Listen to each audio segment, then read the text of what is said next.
જાય છે માને, એવી રીતે મૃત્યુની બી ખબર પડી જાય શરીરને. બે સેમ ઘટના છે. એટલે જન્મ થવાનો હોય ત્યારે બી આખી આડોશી પાડોશી બધી સ્ત્રીઓને ખબર હોય, અને મૃત્યુ થવાનું હોય તો આડોશી પાડોશી બધી સ્ત્રીઓને ખબર હોય.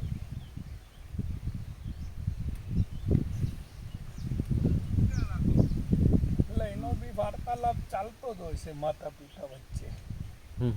હા, ક્યારે જન્મ લેવાનો છે આપણે, એનો બી માતા પિતા વચ્ચે પહેલાથી સંવાદ ચાલતો જ હોય છે. અને હવે તો ડોક્ટરો તારીખો બી આપી દે છે. હા, એટલે એ બહુ મોટી વાત નથી એમ. બરોબર. બધા લગભગ ખબર પડી જાય. થોડો ઘણો જાગેલો હોય તો ખબર પડી જાય. વિરમગામ બરોબર.